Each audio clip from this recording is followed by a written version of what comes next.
Welcome to the Ronni Resonance Podcast, a space for women in transition, becoming, and rebirth. I'm Ronni, an intuitive guide, mentor, and multi-dimensional human learning right alongside you. Here we explore identity shifts, intuition, alignment, purpose, and the deeper truths you've been feeling but maybe haven't said out loud yet. This is where you return to yourself, gently, honestly, and with resonance. Take a breath. You're exactly where you're meant to be.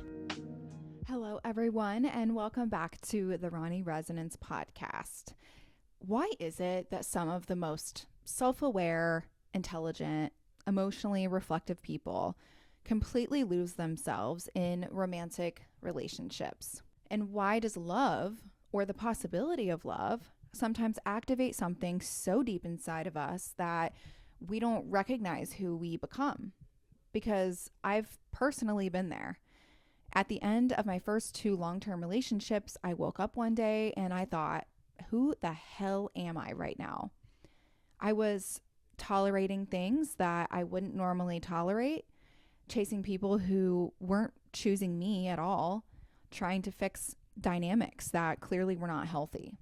And it didn't feel like me. It felt like something I had, taken over. And when I left those relationships, it wasn't just relief. It was like snapping back into myself again. Mental health plays a much bigger role in our romantic relationships than I think we'd like to talk about. Whether that be anxiety, depression, ADHD, bipolar, trauma, attachment wounds. Our nervous systems do not stay neutral when we fall in love, unfortunately. They activate. And for me, I can see how my rejection sensitivity, which is very common with ADHD, would show up when I felt someone pulling away. If a guy was distant or dismissive instead of walking away, something in me would lean in harder. I would try to prove more, try more, fix more. And if I'm being honest, it really felt familiar to me. It felt like chasing my dad. Now, you'll understand later why I'm saying this, but my dad didn't die when I was young. What he did do is move away right before I started my freshman year of high school. And even then, he really was never truly there. He really was more of a friend than my actual father. And I've always loved him deeply, but he didn't really do the father thing very well. And my mom was the disciplinarian. She didn't want to be my friend. She wanted to parent me. And I think somewhere in there, I learned something about male approval. I learned that love felt casual, that attention felt inconsistent, that I had to lean in just to keep it. And so later in relationships, when someone was unavailable or confusing, I didn't walk away, I chased. And when you chase long enough, you start acting out of character. You start abandoning your own needs, you override your intuition, you tolerate things that just don't align with you. And then one day you wake up and realize you lost yourself. In the extended episode of the podcast, Inside the Becoming Sanctuary, Maddie talks about how her bipolar manic episodes have centered around romantic relationships. How when she gets close to someone, something in her just activates. And we're not diagnosing that. We're not reducing it to one cause. We're not saying this happened because of that. But we are acknowledging something important. Romantic attachment can be one of the most activating experiences for the human nervous system, especially if you've experienced loss, abandonment, or even instability. Maddie lost her father around 13 or 14 years old, and he died right in front of her. And around that time, her mom went into her own spiritual healing journey, which Maddie really wasn't ready for just yet.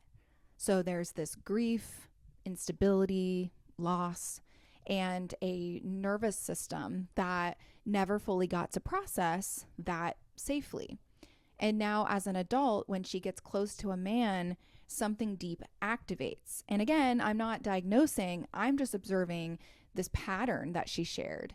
Because here's the truth: love is not neutral, it touches the earliest parts of us, the parts that remember safety or even the lack thereof it. And here's where this matters for you. If you have ever spiraled in a relationship, if you've ever acted in ways that you're just not proud of, if you've ever chased someone who wasn't choosing you, or if you've ever felt obsessive, anxious, or overly activated, that doesn't automatically mean that you are broken. It might mean that your nervous system is just protecting something. It might mean that there's an attachment wound being touched, an inner child being activated, maybe a part of you that learned that love was inconsistent. And when that part of you gets activated, you don't make decisions from your adult self. You really react from your wounded self. I used to think that relationships needed to be fixed, that if something felt uncomfortable, it meant it was wrong. But now I look at it differently. Sometimes what feels chaotic is actually revealing something to you, not about the other person, but about you.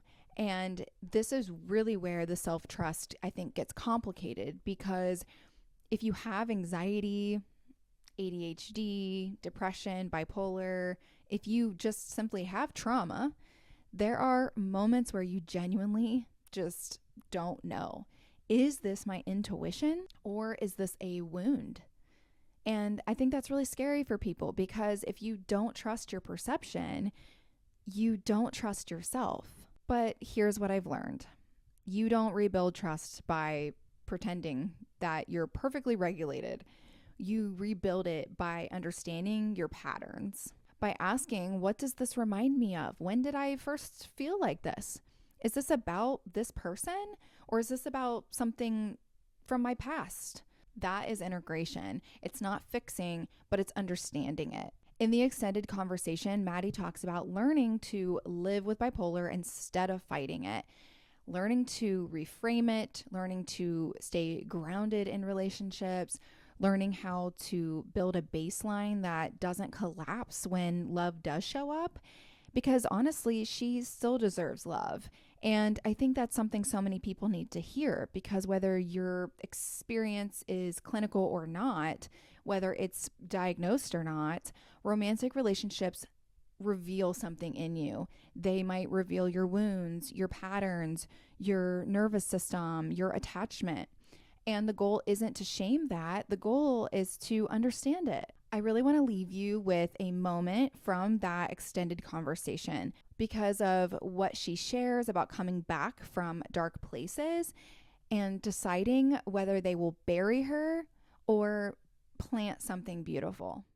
4 years ago, it was obviously dormant for a while, and when I broke up with my ex, it triggered it. This past summer, I think it was dipping my toes into a relationship that triggered it. It's just like a perfect storm. I knew it was coming on, whereas the last time I had no idea. Mania, it's like, it feels like there's a spotlight on the world and it's only on you.